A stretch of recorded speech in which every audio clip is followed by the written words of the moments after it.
Don't call me while I'm on a business trip. I'm busy with work. But I had no choice. It was an urgent matter. I then relayed Ashley's message, but Tom still seemed irritated. After we finished talking, he suddenly yelled at me in a harsh tone. From now on, don't call me while I'm on a business trip, no matter what. Got it? He didn't have to yell at me like that. Is something going on? Still, I couldn't understand why he was being so harsh just because I tried to reach him a few times.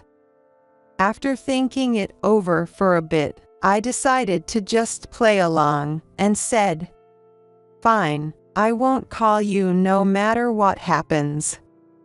However, I soon understood why Tom had told me not to contact him while he was on a business trip.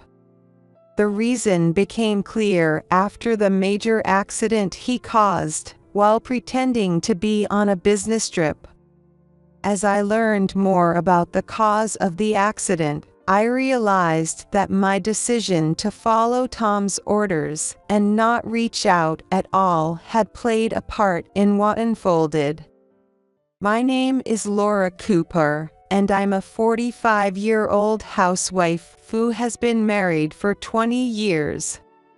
My son, George, just graduated from high school and started living on his own while attending college out of state. Now that my parenting days are behind me, I decided it's time to return to the workforce. I applied for a full-time administrative job that was available and recently started working as a full-time employee. While I had worked part-time before, being a full-time employee gives a different sense of purpose in life. My husband, Tom, works for a large corporation and was recently promoted to department head. At 45, the same age as me, this promotion seems to be an unusually fast climb within his company.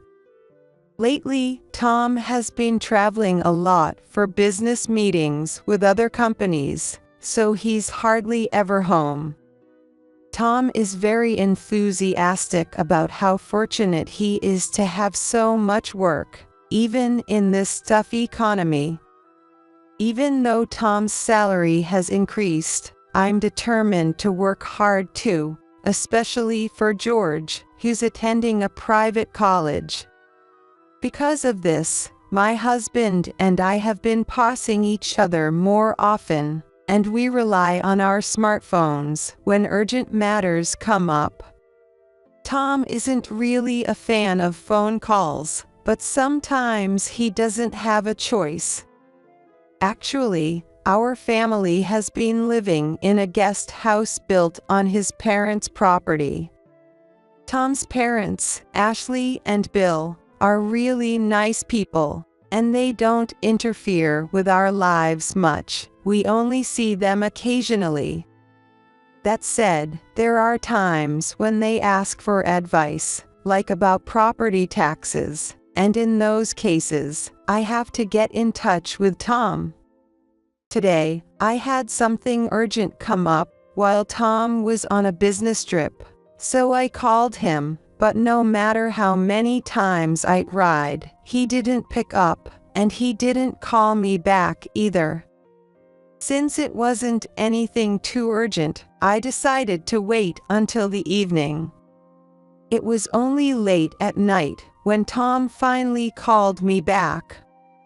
Hey, why did you keep calling me non-stop today? What was so important? I'm busy with work. Stop calling me. Well, Ashley asked me to take care of something, so I have no choice. If the ringing is bothering you, why don't you just put your phone on silent during those times? I then relayed Ashley's message, but Tom still seemed irritated. After we finished talking, he suddenly yelled at me in a harsh tone. From now on, don't call me while I'm on a business trip, no matter what. Got it? But what am I supposed to do if it's urgent? Even if it's urgent, there's nothing I can do if I'm away, right? So don't call me ever. I'm not responding even if you did. He didn't have to yell at me like that. Is something going on? Still, I couldn't understand why he was being so harsh just because I tried to reach him a few times. After thinking it over for a bit, I decided to just play along and said, "Fine, I won't call you no matter what happens." Without waiting for his response, I hung up the phone. The next moment, I got a message from George. "It's so late, what could he want at this hour?" When I opened the message, I couldn't believe what I was reading. George is currently at a soccer camp with his college team, staying at a resort hotel. There, he saw Tom. When George was about to call out to him, Tom walked into a room arm in arm with a woman George didn't recognize. George asked the hotel staff, and they told him that the room was for 2 people and had a private jacuzzi inside. It sounded like a room that couples would book for a secret getaway. Could Tom be pretending to be on a business trip and doing something he shouldn't? As if confirming my suspicion, the last line of George's message read, "Dad's cheating, there's no doubt about it." So Tom was lying about being on a business trip. That's why he didn't want me to contact him. He was with his mistress. I know where George's soccer camp is. It's in a tourist area way off the beaten path, definitely not somewhere you'd go for a business trip. It's a beautiful place, full of nature, with wide fields, which is why the college soccer team uses it for training camps. Tom must have thought he wouldn't get caught if he didn't say anything. But he never imagined that George would be there at the same time. Tom has been so wrapped up in work that he's left almost all of George's upbringing to me. He probably doesn't even know that George is good enough to be on an elite soccer team. I replied to George, asking him to let me know if he found out anything more. The next day, since it was Saturday and I had the day off, I was at home when, starting in the early afternoon, my phone began ringing non-stop. Every call was from Tom's phone. After all his complaints about me calling yesterday, what's going on? I hesitated for a moment, wondering whether to answer. Then I remembered the promise I made yesterday. Tom had insisted I never contact him while he's on a business trip, and I told him I wouldn't, no matter what. So I figured that even if he was the one calling me, I didn't need to respond. Normally, it would be impossible to ignore dozens of calls like this, but if Tom is off on a romantic trip with his mistress while telling me not to contact him, there's no way I'm answering. But the phone kept ringing non-stop. Could he have gotten into some kind of trouble with his mistress? If that's the case, he wouldn't be calling me his wife. However, I started to worry a little, so I checked my phone screen. Then I noticed a single missed call from George, so I called him back right away. What he told me left me completely shocked once again. It was another unbelievable situation. Mom, something terrible happened. This morning, Dad drove off a 16-foot cliff and was taken away in an ambulance. What do you mean? Everything went black before my eyes. But I noticed that Tom's phone had been ringing constantly. George continued explaining, and what he told me was even more shocking than the accident itself. Luckily, he fell into a pond, so the impact wasn't too bad, and he seems to be okay. But there was someone else in the car with him. It was the woman he stayed with last night. In other words, Tom had an accident while driving with his mistress. I asked George how something like this could happen, especially since Tom is usually a good driver, and what he told me was unbelievable.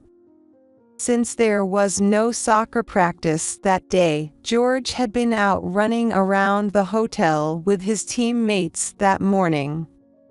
That's when a man showed up, shouting a woman's name as he rushed into the hotel. George went to check on what was going on, and to his shock, the man was the husband of Tom's mistress. When the man found Tom and the woman, he went into a rage, screaming, "Give me back my wife." A panicked Tom grabbed the woman by the arm, pulled her outside, and quickly drove off. But as they were driving on the mountain road, still within view of the hotel, Tom couldn't handle the curve, and they plunged off the cliff into the pond below. The constant calls from Tom's phone could mean that he's conscious and trying to let me know he's been taken to the hospital, or maybe someone nearby is calling on his behalf. I asked George if he knew which hospital Tom had been taken to, but it seemed he didn't have that information. If George had told the hotel staff it was his father, they might have given him more details. But considering that the person in the car with his dad was Tom's mistress, it was probably hard for George to explain the situation. I told George that once the hospital identified him, they'd likely call us, and I hung up the phone. At some point, the calls from Tom's phone had stopped. I decided to just wait for the hospital to contact me. As I had expected, a call came in from the hospital later that evening. Just like George said, Tom was safe, and his life wasn't in any danger. I asked about the person who had been in the car with him, as there had been someone else involved in the accident. However, they refused to answer my questions. I kept pressing, but they insisted it was private information and couldn't be shared. It was likely that Tom had asked them not to tell his family about the other person. The hospital requested that I come the next day to take care of the admission paperwork and bring any essentials Tom might need. Even though there was a chance I'd run into the mistress, I had no choice but to go and handle the paperwork. So, I reluctantly agreed to go to the hospital the next day. But that night, I received another message from George, and it made my skin crawl. George had gone to visit a teammate who had been injured during practice and hospitalized 3 days ago, but by chance, Tom was in the room next door. George realized this because Tom's voice was so loud while he was on the phone that he couldn't help but overhear. Apparently, Tom was talking to his mistress, who was also hospitalized, and the conversation was so embarrassing that George said he was turning red just listening to it. Unable to bear it any longer, George quietly left the hospital, making sure Tom didn't notice he was there. Just hearing this story made me want to walk away from the whole situation. As I was thinking that, a message from Tom came through. Hey, why aren't you answering the phone? I got into a car accident while on a business trip and I'm in the hospital. You know that because the hospital contacted you, right? I was out in the countryside, so the hospital is far away. But make sure you bring everything I need for my stay tomorrow. What a one-sided message. Well, if I don't go handle the paperwork, it'll cause trouble for the hospital. Just as I was thinking it was getting late and I should go to bed, an unknown number called. Who could be calling at this hour? Feeling suspicious, I let the call go to voicemail to see if they'd leave a message. A man's voice came on. I'm so sorry for calling at such a late hour. Could this have something to do with the accident? I decided to answer the phone. The man introduced himself as Steve, and to my shock, he was the husband of Tom's mistress. According to him, he had hired a private investigator to look into his wife, Emma, and her affair partner, Tom. The investigator had even uncovered our phone number. I'm truly sorry for the trouble my wife, Emma, has caused you, Laura. I don't even know how to begin apologizing. Even though he was a victim himself, Steve kept apologizing repeatedly. His polite manner made me feel a little embarrassed. No, we're both in a difficult situation, so please don't be sorry. After I said that, he seemed relieved and began explaining the details the investigator had uncovered. It turned out that Tom and Emma had met through social media. Although Emma was 42, she looked at least 10 years younger and used her beauty to attract attention from men. Meanwhile, Tom, who was a rising star in a major corporation, had been posting sharp-looking photos of himself and interacting with many female users. The two of them began to take notice of each other and eventually met in person. That was 3 years ago. Steve had discovered the affair a year ago, and since then, Emma had been going on more overnight business trips. Come to think of it, Tom's business trips had increased around that time as well. Steve, who loved his wife, had agonized over the situation. But no matter how much he thought about it, he couldn't figure out how to handle it on his own, so he hired a private investigator. And that's how this affair and their secret trip came to light.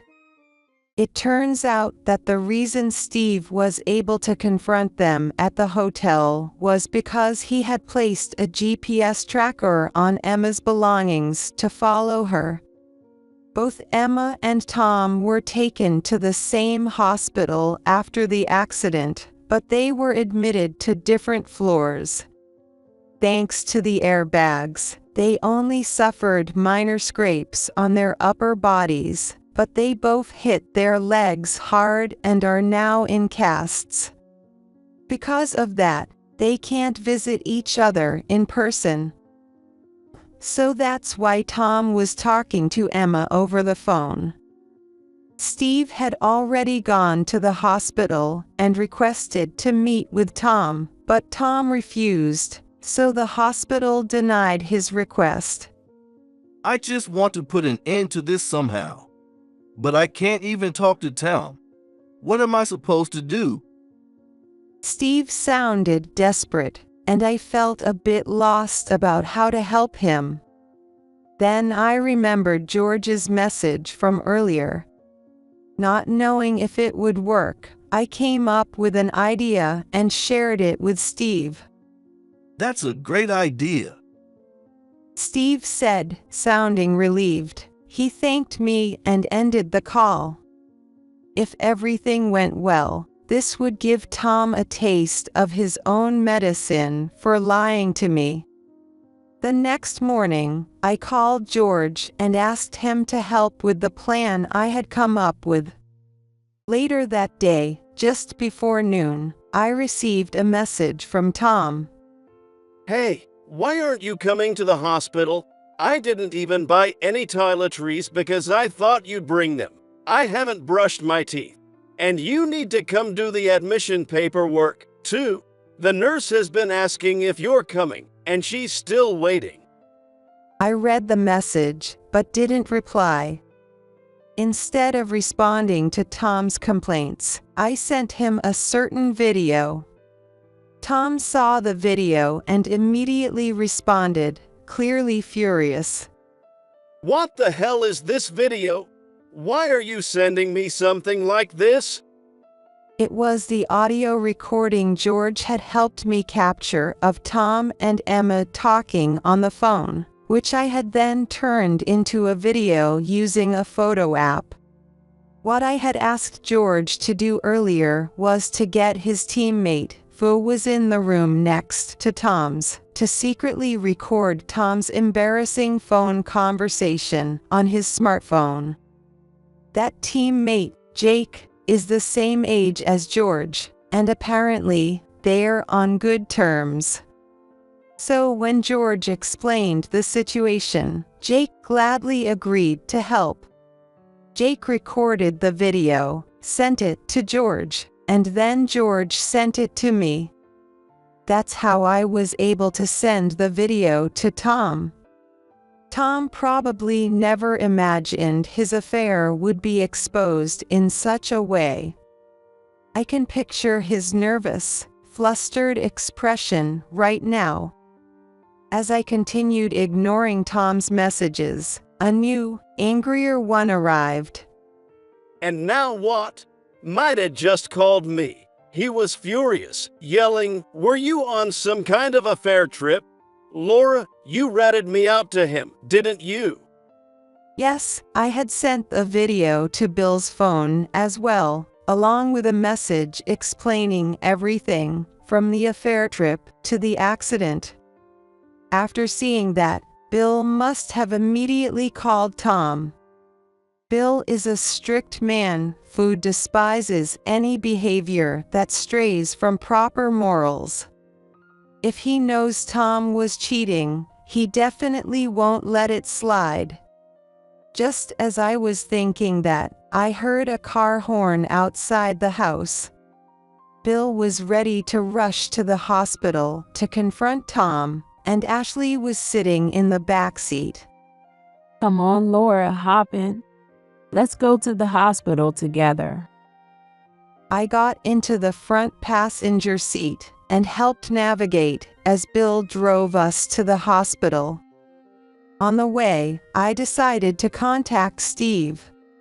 He didn't answer, likely because he was at work, but a short while later, I received a text message from the number I had called. It contained a video. In the video, Steve was addressing Tom directly in a recorded message, asking me to send it to Tom. Since he couldn't meet with Tom in person, this was his way of reaching out. So, I forwarded Steve's video to Tom. Just as I was wondering why Tom hadn't replied yet, I got a call from George. Now that I think about it, it's lunchtime. Mom, something crazy just happened. I'm at the hospital checking on Jake, but he heard the voice in the video Dad was watching on his phone, and Jake stormed out of the room, even though his leg isn't fully healed yet. It turns out the voice Jake heard was his own dad's. What? I couldn't believe the coincidence. Hearing that left me in complete shock. So, Tom's mistress is Jake's mom. What should I do? Jake's got Dad by the collar and is yelling at him. When I went to check it out, Dad yelled at me, "Are you in on this with Laura, too?" I understand. I'm heading over there now. Just hang tight. The situation had taken such an unexpected turn that my mind almost went into panic mode. But I quickly calmed myself down and texted Steve to update him on what was happening. Apparently, Steve hadn't known that Jake was in the hospital, as Jake hadn't contacted him. Since the school handled the hospital admission after Jake's injury at soccer camp, it was up to Jake to inform his family. It seems Jake didn't want to worry his parents, so he kept it to himself. After hearing what happened, Steve said he would rush over, even if it meant leaving work early. Meanwhile, Tom must be in a terrible position right now. Because this was the content of the voice message I had sent him earlier from Steve. Calm. I'm going to file a claim for damages against you for having an affair with my wife, Emma, for the past 3 years. I'll also be reporting this to your company. On top of that, Tom now had his affair partner's son grabbing him by the collar and berating him. As expected, Tom left me a voicemail on my phone this time. Help me! I'm stuck here, and this big young guy is going to crush me. Shut up, old geezer. Behind Tom's voice, I could hear what was clearly Jake's voice, sounding furious. Listening to that voicemail, I couldn't help but think it served him right, and I chuckled to myself quietly. Still, thinking about how Jake must feel, discovering that his own mother had been having an affair with his friend's father, made my heart ache. I was sure Steve was feeling just as heartbroken as I was. With those complicated emotions, we finally arrived at the hospital. Steve was already there, waiting at the entrance. I'll head upstairs to see Emma first. You go on ahead. With that, he went to the floor where Emma was admitted. When Ashley, Bill, and I reached Tom's hospital room, there was already a crowd. Other patients had heard the commotion and gathered to see what was going on. Trying to push down my embarrassment, I entered the room. Tom was still pinned by Jake, who had him by the collar. When Tom saw me, he glared angrily. Why did you come so late? Now hurry up and get this guy off me. Shut up. I'm not moving until you apologize. Jake, his face contorted with rage, tightened his grip on Tom's collar. His leg was still wrapped in bandages. It must have taken everything he had to get to this room. I could only imagine the pain he felt, knowing his mother had been taken from him in such a way. Look, just calm down and listen to me. I knew Emma was married, but I didn't know she had a kid. Dad, this isn't the time for excuses. Just apologize already. If you don't, Jake's injury might get worse. That's right, Tom. Besides, even if she didn't have kids, that doesn't make it okay to be with a married woman. Tom, cornered on all sides, was now completely isolated. He looked around frantically, searching for help. But all he got were cold stares from the other patients watching from the doorway. Then, from a distance, we heard the sound of crutches approaching. It seemed to be Emma. Steve must have told her what was going on, and she couldn't stay away any longer. Hey, wait a minute. I could hear Steve's voice coming from behind her as well. However, the sound of the crutches grew closer, as if Emma was trying to ignore him. As soon as Emma entered the room, a look of shock appeared on her face. After all, her son Jake was on top of her affair partner. Jake turned to her, his eyes filled with sadness. Mom, why this guy? And I heard it's been going on for 3 years. That means it started when I was still in high school. You're always out working, leaving Dad to take care of everything at home. I never imagined you were having an affair. Tears began to roll down his cheeks as he spoke. Their situation was the complete opposite of ours. Even so, Jake must have still loved his mother. The feeling of betrayal must have been unimaginable. Emma, seeing her son like this, could only stand there, flustered. Calm down, Jake. You've injured your leg, haven't you? If you keep doing this, it'll get worse. I'll find you a better hospital, and we can go there together. Her words sounded like an attempt to flee the situation, and everyone around her looked on in disbelief. It was clear Emma had no idea what would actually make Jake feel better. And then, there was someone else completely misreading the room, saying the most outrageous things. Wait a second. Jake, right? I thought I recognized you. I just saw you in the paper recently. You're a college soccer player, and the pros are keeping an eye on you, right?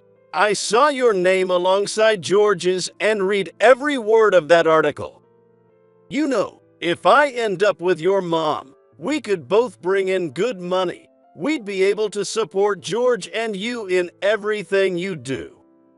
That's right. Steve is just running a failing shop, basically a stay-at-home husband. He's a money pit. If we're going to invest in Jake's future, it'd be better for me to marry Tom. Same goes for us.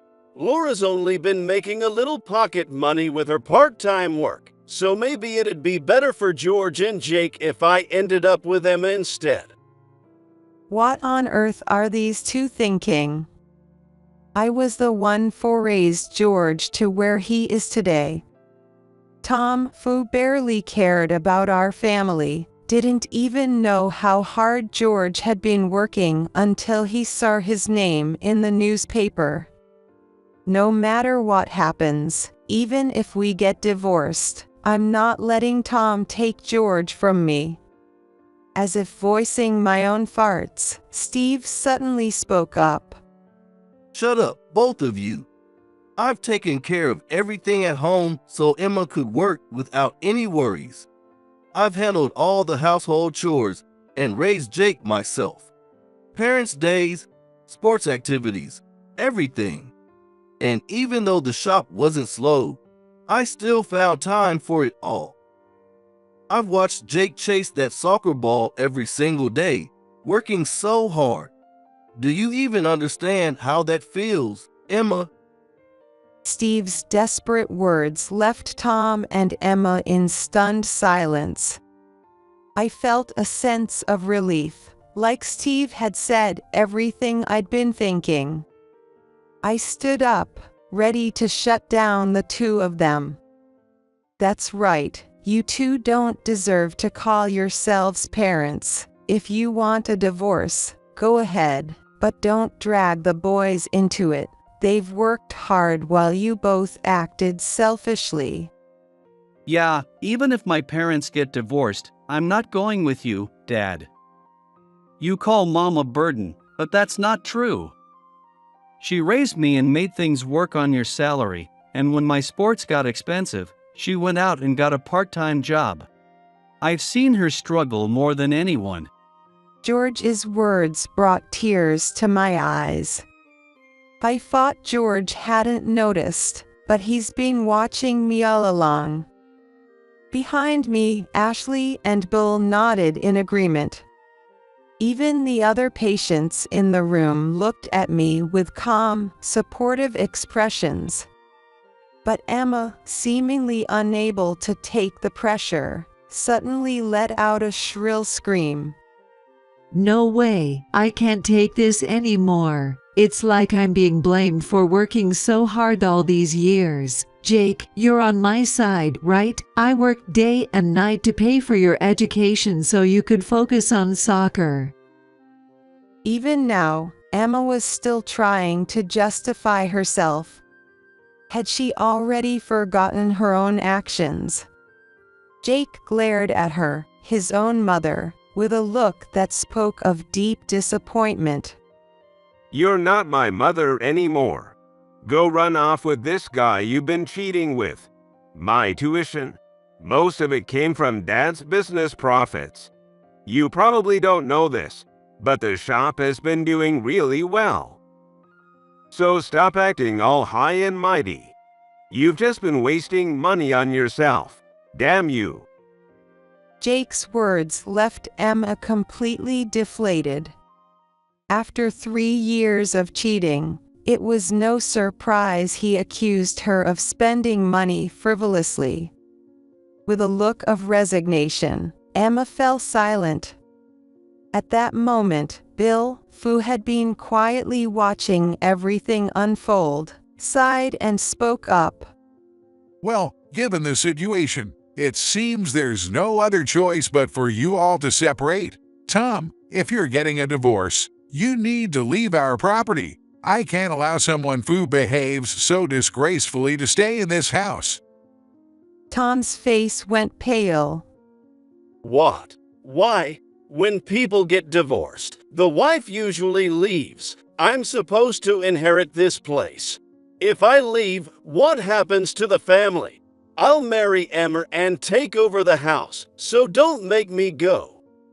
Tom pleaded with Bill, looking at him with desperation. But Bill had clearly fought ahead. The true heir to the family would be George. George, who was now attending a college far away, likely wouldn't return after graduation. However, the guest house would remain as a place where he could always return. The house would be put in George's name, and I, as his mother, would continue living in the guest house as I always have. Tom looked at Bill in disbelief, as if wanting to argue. The prestigious Cooper family had been around for generations. It was clear who was the most suitable to inherit it. Bill looked at Tom with an expression that said he hadn't raised his son to be like this. As a father, it's only natural to want your son to carry on the family name. But after Tom's shameful actions, he no longer had that right. For Bill, it must have been deeply disappointing. The faint glimmer of tears in his eyes reflected his feelings all too clearly. Sensing that the conversation on our side was over, Steve turned to Emma and said, We're getting divorced too. I'll take custody of Jake. I hate to say this, but you're not going to be able to stay at your current job, Emma. And it's not just you. Tom is going to be out of a job too. What? Here's why they won't be able to stay at their companies. The car accident caused by Tom was photographed by a witness, and the pictures spread on social media that very day. Tom and Emma, too absorbed in their affair, hadn't realized this. Since their faces weren't blurred out, people from both companies recognized them, and it soon became known that they were on an affair trip. Especially Emma's co-workers, many of whom knew Steve, who ran a popular cafe in town, quickly realized that the man with her wasn't Steve. Similarly, some of Tom's co-workers had visited our home before and knew what I looked like. So, when they saw an unfamiliar woman with Tom at the tourist spot, they realized she was the mistress. Both Tom and Emma worked for prestigious companies with strict regulations. If it became known that they had lied about a business trip to cover up their affair, they were bound to face some form of disciplinary action. After Steve finished explaining this, Tom and Emma looked completely defeated, as if they knew it was all over. These two were likely about to lose both their families and their jobs. Even so, I still planned to sue them for damages. I was sure Steve would do the same. A little while later, Tom and Emma were discharged from the hospital, but they no longer had a home to return to. In Tom's case, if it had only been the affair, a demotion might have sufficed. However, it was discovered that he had embezzled company funds by pretending to be on a business trip and used the money to pay for the affair. It's no surprise he got fired. It's almost funny, Tom was even complaining about it on social media. After paying both me and Steve damages and spending a fortune on Emma, Tom ended up broke. Emma cut ties with Tom after losing both her money and her home, and reportedly returned to her parents' house. However, I received a message from Steve, and here's what he told me. Emma was also demoted to a rural branch because her affair trip had been exposed. But having only known life in the city, Emma refused to comply. As a result, she faced increasing hostility at work and eventually had no choice but to quit. Emma's parents were confused about why their once promising daughter had left her job and pressed her for answers when she returned home. Under pressure, Emma confessed to the affair and was immediately kicked out of her parents' house. Emma's family had a strong reputation, and infidelity was something they could never accept. Their situation was made clear on Tom's social media account. After losing his home, Tom moved into a shabby apartment and eventually reconnected with Emma, and the two began living together. But with both of them unemployed, they were forced to rely on shady lenders to get by. Neither had any experience managing money, so they quickly fell into debt, spending recklessly and adding to their financial woes. Eventually, Tom's social media stopped updating altogether.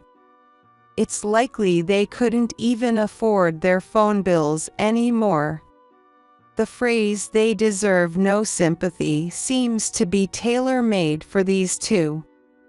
4 years have passed since then. George and Jake, after graduating from college, both joined professional teams that had been scouting them. Today is their debut match.